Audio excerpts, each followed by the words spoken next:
الحمد للہ رب العالمین والعاقبۃ للمتقین والصلاة والسلام علی رسولہ سیدنا و مولانا محمد وآلہ واصحابہ اجمعین اما بعد فاعوذ باللہ من الشیطان الرجیم بسم اللہ الرحمن الرحیم قل هل يستوي الذین یعلمون والذین لا یعلمون صدق اللہ مولانا العظیم ان اللہ و ملائکتہ یصلون علی النبی یا ایہا الذین آمنوا صلوا علیہ وسلموا تسلیما والصلاة والسلام علیک یا رسول اللہ وعلی آلک و اصحابک یا حبیب اللہ الصلاة والسلام علیک یا نبی اللہ وعلی آلک و اصحابک یا رحمۃ للعالمین۔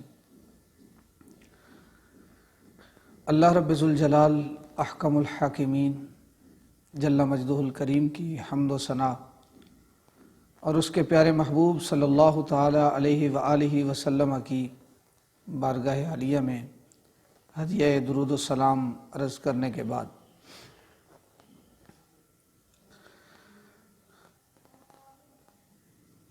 قرآن کریم نے نبی مکرم صلی اللہ تعالی علیہ وآلہ وسلم کو مخاطب کرتے ہوئے یہ ارشاد فرمایا ہے کہ قل هل يستوي الذين يعلمون والذين لا يعلمون۔ اے محبوب صلی اللہ علیہ وسلم، آپ ارشاد فرما دیجئے کہ کیا وہ لوگ جو جانتے ہیں، علم والے ہیں، وہ اور جو علم والے نہیں ہیں کیا برابر ہو سکتے ہیں؟ یہ سوال ہے،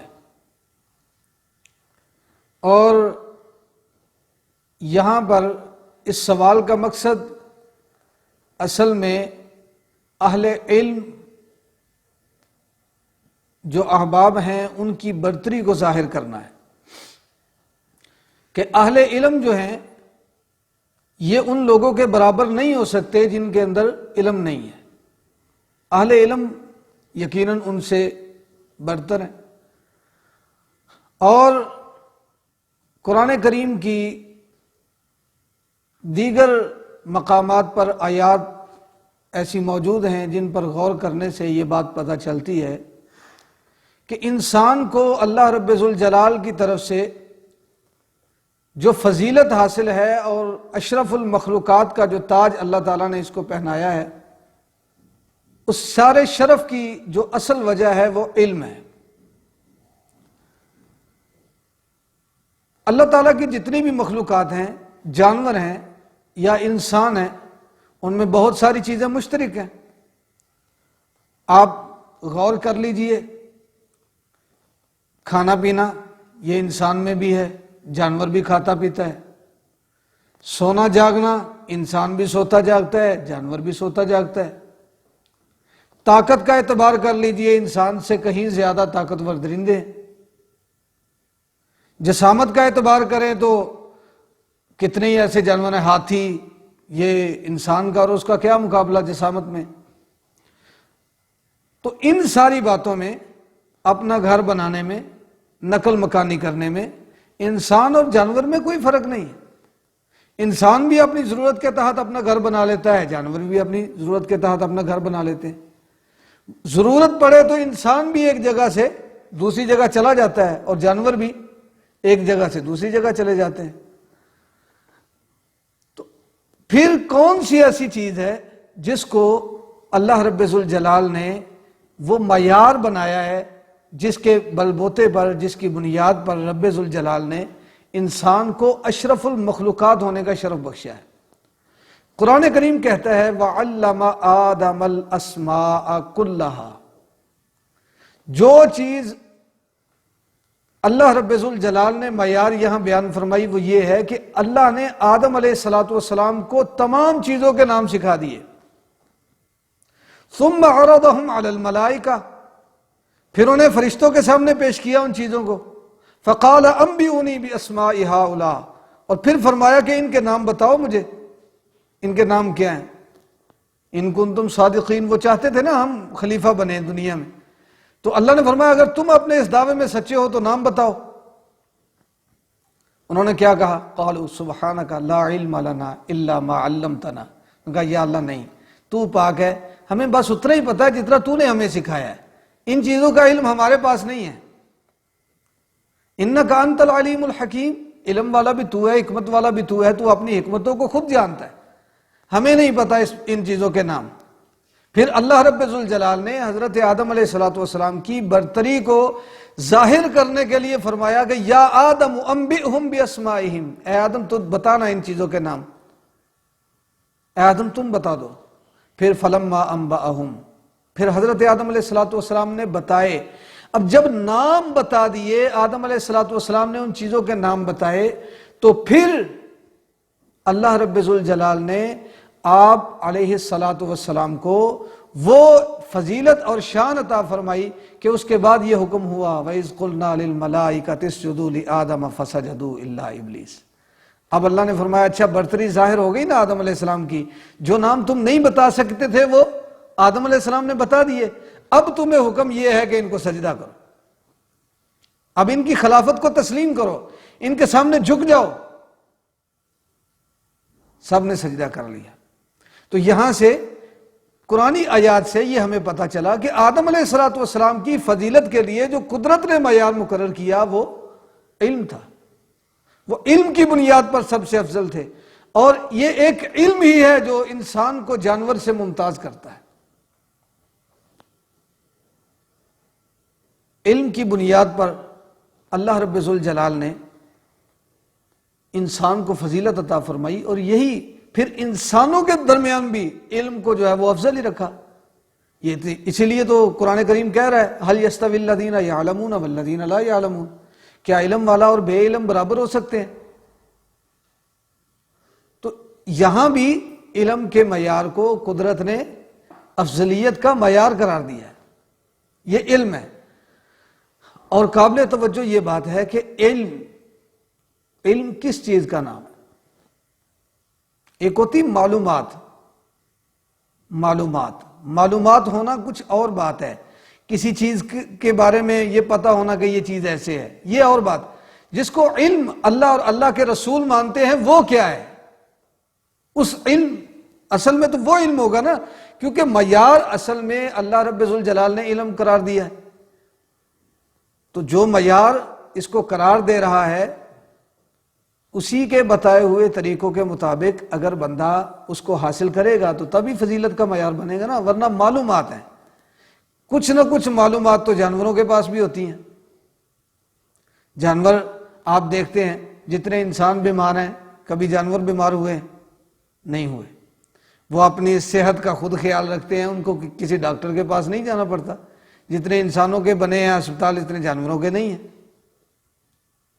تو اپنے طور طریقے، اگر کسی کو کچھ زخم لگ جائے تو اس کا علاج بھی خود کرتے ہیں۔ تو بہت ساری معلومات اللہ تعالیٰ نے جانوروں کو بھی عطا فرمائی ہیں، اس کو علم نہیں کہا جاتا، یہ علم نہیں ہے۔ علم کیا ہے؟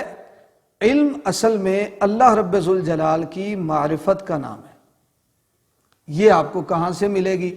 جہاں سے مل جائے اللہ رب ذوالجلال کو کوئی بندہ اگر پہچان لے، اسے اللہ کو پہچاننے کا طریقہ آ جائے تو یہ علم ہے۔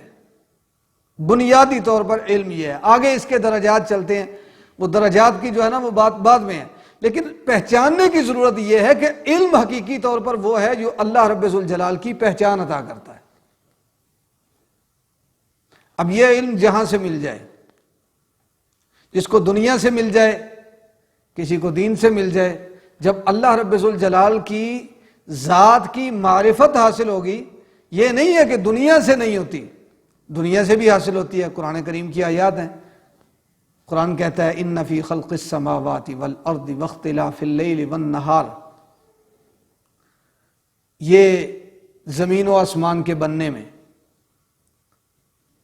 اور اس کے سوا واختلاف اللیل والنہار، دن اور رات کے آنے جانے میں، ان کے اختلاف میں، لآیات لأولی الالباب، عقل مندوں کے لیے اس میں بھی نشانیاں ہیں۔ بھائی وہ نشانیاں کون سی ہوں گی؟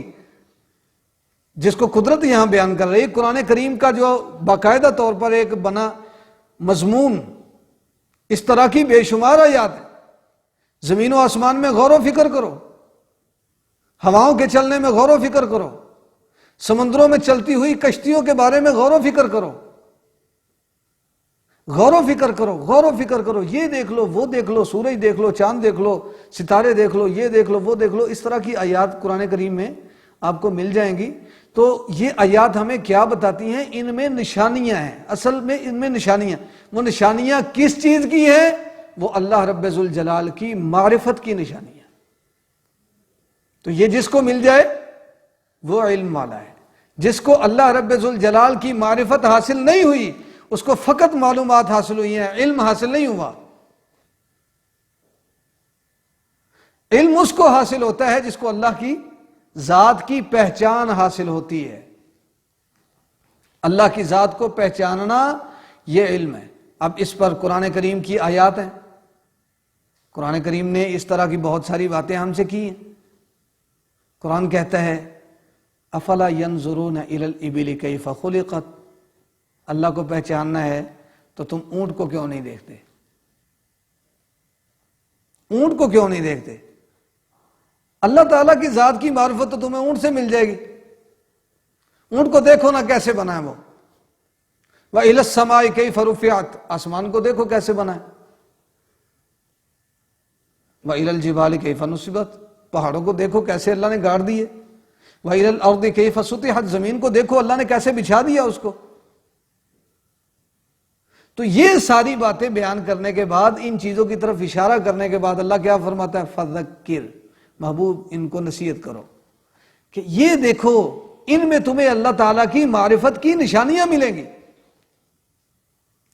اصل علم یہ ہے کہ بندہ اپنے خدا کو پہچان لے۔ جو اپنے علم سے خدا کو نہ پہچان سکا، اس کے علم نے اس کو کیا فائدہ دیا؟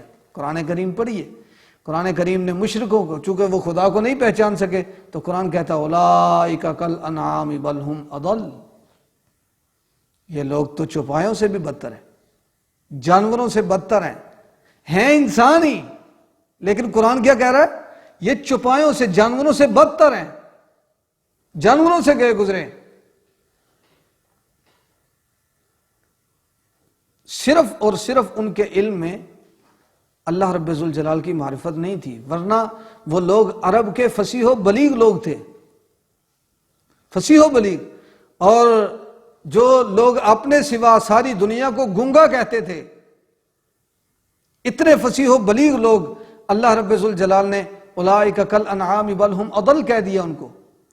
یہ جو ہے وہ جانوروں سے بھی بدتر ہیں، جانوروں سے بھی گئے گزرے ہیں، اور ان کا جو ہے نا وہ یہ مقام قرآن کریم میں۔ اب ایک طرف نبی کریم صلی اللہ علیہ وسلم کے صحابہ کرام کو اللہ رب ذوالجلال نے مخاطب کرتے ہوئے فرمایا فَإِنْ آمِنُوا بِمِثْلِ مَا آمَنْتُمْ بِهِ فَقَدِ اهْتَدَوْا، اے میرے محبوب کے صحابہ، اگر وہ لوگ اس طرح ایمان لاتے جیسے تم لائے ہو تو وہ ہدایت پا جاتے۔ اب صحابہ کرام میں یہ سارے صحابہ کے لیے مطلقاً، جو بھی صحابی ہے یہ اس کے لیے اس کی طرف اشارہ ہے۔ اس کا آمن تم کا جو تم کی ضمیر ہے نا، یہ ہر صحابی کی طرف جاتی ہے۔ جس بھی صحابی کی اتباع کرو گے تو ہدایت پاؤ گے۔ آپ کے کئی صحابہ کرام میں سے صرف چند آپ کو کاتبین وحی ملیں گے۔ کاتب صحابہ کرام چند تھے،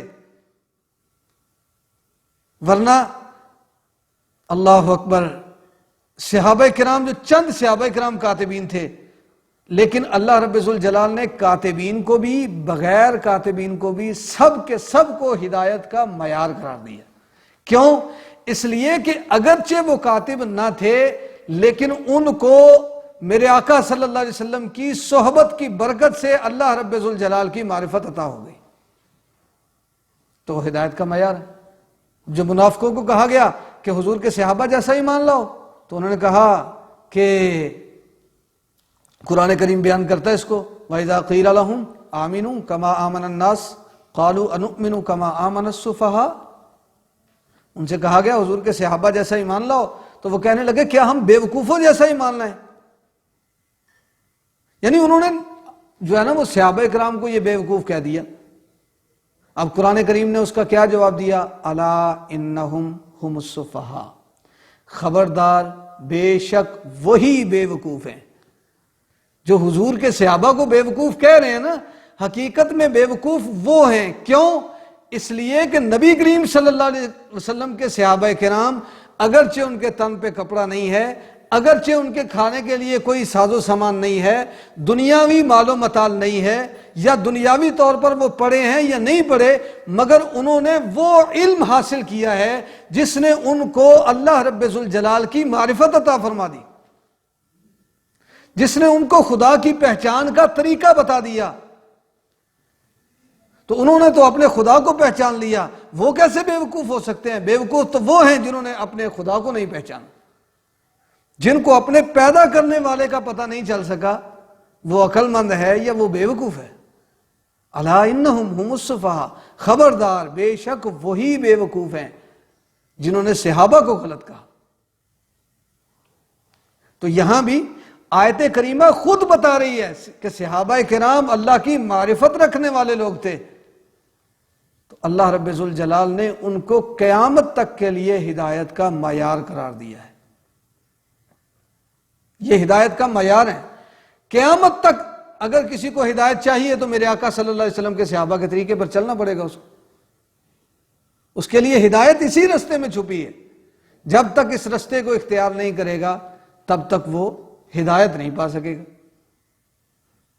تو ہدایت خدا تعالی کی معرفت حاصل کرنے والے کی پیروی میں ہے. قرآن کریم نے دوسرے مقام پر کہا وَاتَّبِعْ سَبِيلَ مَنْ أَنَابَ إِلَيَّ، اس شخص کے پیچھے چلو، اس کی پیروی کرو جو میری طرف آ رہا ہے. اب اللہ کی طرف کون جائے گا؟ جس کو خدا کی معرفت ہوگی، جس کو خدا تعالیٰ کی معرفت حاصل ہوگی، وہ خدا تعالیٰ کے رستے پر چلے گا. اور جو اللہ رب ذوالجلال کی طرف چلے گا، قرآن کہتا ہے اس کے پیچھے تم بھی چلو. تو ہدایت کا معیار یہ ہے کہ بندے کو اللہ تعالیٰ کی معرفت حاصل ہو جائے، اور یہی حقیقی علم ہے. حقیقی علم بھی اسے کہتے ہیں، اللہ کی پہچان. اب یہ جہاں سے حاصل ہو جائے، قرآن کریم کی ایک آیت ہے مشہور و معروف، قرآن کہتا ہے یضل بہ کثیرا ویہدی بہ کثیرا. قرآن کے ذریعے سے اللہ تعالیٰ بہت سارے لوگوں کو ہدایت دیتا ہے، اور اسی کے ذریعے سے بہت سارے لوگوں کو گمراہ بھی کرتا ہے. سوچنے والی بات ہے. قرآن ایک ہے اور یقیناً یہ ہدایت کے لیے آیا، گمراہی کے لیے نہیں آیا.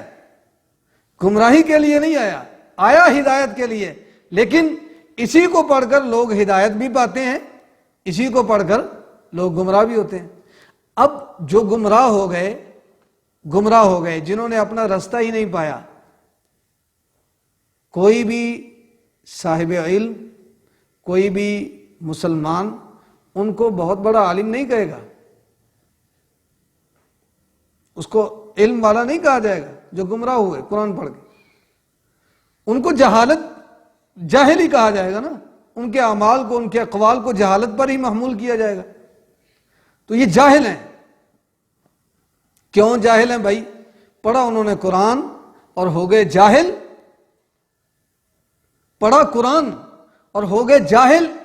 تو وجہ کیا ہے؟ اس لیے کہ قرآن پڑھا مگر قرآن سے خدا کی معرفت نہ لے سکے. قرآن تو علوم کا منبع ہے، لا رطب ولا یابس الا فی کتاب مبین. قرآن تو علوم کا منبع ہے، ہر خشک و تر چیز کا بیان کرتا ہے. مگر یہ لوگ کیا ہوئے؟ گمراہ ہو گئے. پڑھا قرآن ہی ہے، ہو گمراہ گئے. چونکہ اللہ کی معرفت حاصل نہ کر سکے، خدا تعالیٰ کو پہچان نہ سکے، تو گمراہ ہو گئے.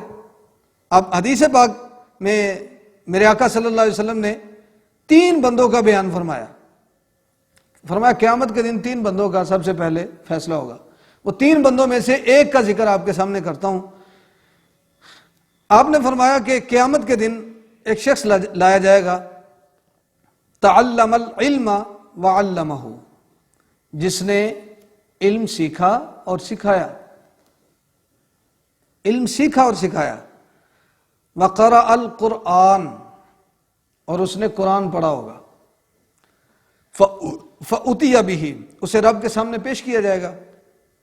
فَعَرَّفَهُ نِعَمَهُ، اللہ رب ذوالجلال اس کو اپنی نعمتیں یاد دلائے گا کہ میں نے یہ نعمت تجھ پر کی تھی تو بتا تو نے کیا کیا. فَعَرَفَهَا، پہلے تو وہ پہچانے گا کہ ہاں مولا یہ نعمت تو نے کی تھی، واقع کی تھی مجھ پر. قَالَ فَمَا عَمِلْتَ فِيهَا، کہا اچھا میں نے تمہیں یہ نعمتیں دی، بتا تو نے کیا کیا، تو نے کیا کیا. قَالَ تَعَلَّمْتُ الْعِلْمَ وَعَلَّمْتُهُ وَقَرَأْتُ فِيكَ الْقُرْآنَ، وہ کہے گا مولا میں نے علم سیکھا، علم سکھایا اور قرآن پڑھتا رہا، میری زندگی یوں ہی گزر گئی. قرآن سیکھا، علم سیکھا، علم پڑھایا، قرآن پڑھتا پڑھاتا رہا، میری زندگی یوں ہی گزر گئی. تو قَالَ كَذَّبْتَ، اللہ فرمائے گا تو نے جھوٹ بولا ہے. کذبت، تو نے جھوٹ بولا ہے، جھوٹا ہے تو. وَلَكِنَّكَ تَعَلَّمْتَ الْعِلْمَ لِيُقَالُ أَنَّكَ عَالِمٌ، تو نے یہ پڑھ کر خدا تعالیٰ کی معرفت کا ارادہ تو نہیں کیا تھا، تو نے تو یہ پڑھ کے یہ ارادہ کیا تھا کہ لوگ تجھے عالم کہیں. تو نے تو دنیا کا ارادہ کیا تھا، اپنے رب کی معرفت تو لے ہی نہ سکا قرآن پڑھ کے، علم پڑھ کے. تو وَقَرَأْتَ الْقُرْآنَ لِيُقَالُ هُوَ قَارِئٌ، تو نے اس لیے پڑھا قرآن تاکہ لوگ تجھے قاری کہیں. تو جس نے جو کہنا فقد قیل، جو جس نے کہنا تھا وہ کہا جا چکا. ثُمَّ أُمِرَ بِهِ، پھر اس کے بارے میں حکم ہوگا. فَسُحِبَ عَلَى وَجْهِهِ حَتَّى أُلْقِيَ فِي النَّارِ، پھر اس کو اپنے جو ہے نا وہ چہرے کے بل گھسیٹ کر جہنم میں پھینک دیا جائے گا. تھا عالم، گیا جہنم میں. کیوں؟ اس لیے کہ اس کے علم کا مقصد خدا کی معرفت نہیں تھا، اللہ کو راضی کرنا اس کا مقصد نہیں تھا، تو اس کا علم نہیں ہے. اب یہاں ایک یہ احیاء العلوم میں امام غزالی رحمۃ اللہ علیہ نے جو ہے نا وہ اسی نقطے پر سری روایت آپ نقل کرتے ہیں. یہاں آپ بیان فرماتے ہیں سرکار دو عالم صلی اللہ علیہ وسلم سے سوال کیا گیا، یا رسول اللہ ای الاعمال افضل، یا رسول اللہ عمل کون سا افضل ہے، کون سا عمل افضل ہے. میرے آقا صلی اللہ علیہ وسلم نے فرمایا العلم باللہ عز وجل، فرمایا اللہ تعالیٰ کا علم، خدا کی معرفت سب سے افضل ہے.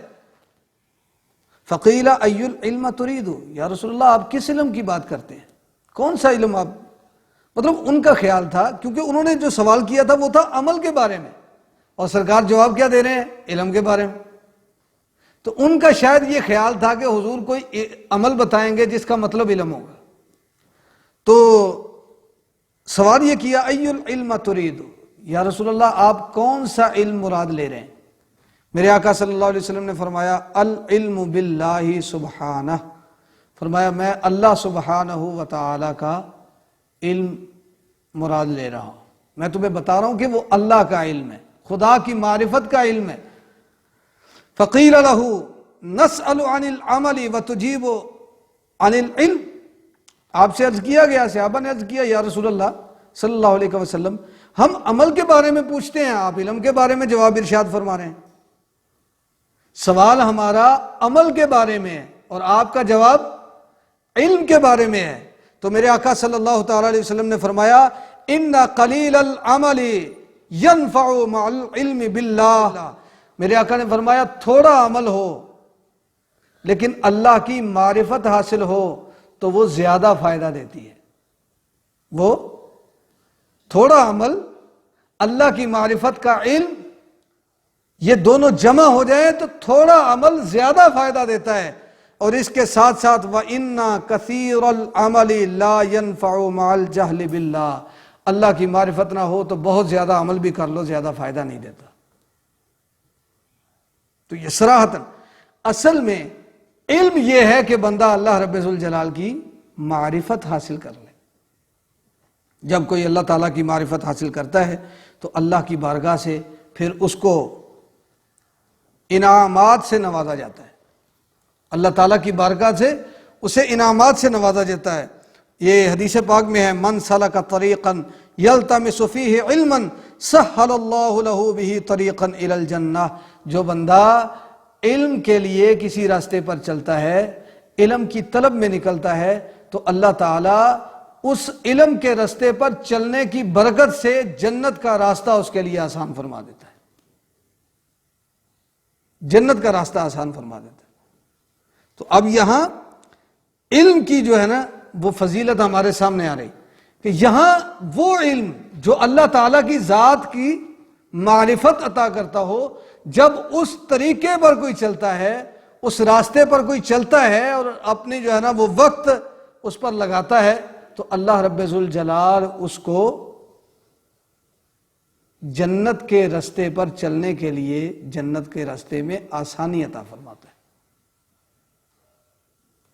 تو یہ اللہ تعالیٰ کی معرفت کا راستہ ہے علم۔ اصل علم یہ ہے، آگے چل کے اس کے درجات ہیں، کچھ درجات میں کچھ ہے، کچھ میں کچھ ہے، تو اس پر تو جو ہے نا وہ گفتگو ایک الگ چیز ہے، لیکن مطلقاً جو علم ہے جو شریعت میں پسندیدہ ہے وہ اللہ تعالیٰ کی ذات کی معرفت کا علم ہے، اللہ کو پہچاننا۔ قرآن کریم کی آیت بھی ہے اس پر، اللہ فرماتا ہے انما یخشی اللہ من عبادہ العلماء، اللہ سے اس کے بندوں میں علماء ہی ڈرتے ہیں۔ اور ظاہر بات ہے جب تک اللہ تعالیٰ کو پہچانا نہیں جائے گا تو کوئی اللہ سے ڈرے گا کیسے؟ تو اس لیے اللہ رب ذوالجلال یہ جو جتنے بھی اللہ کے احکام ہیں اور حلال و حرام ہیں، ان پر عمل کرنے سے پہلے اللہ تعالیٰ کی معرفت ضروری ہے۔ یہ جس بھی علم سے حاصل ہو جائے، اللہ تعالیٰ مجھے اور آپ سب کو اپنی معرفت عطا فرمائے۔ وآخر دعوانا الحمدللہ۔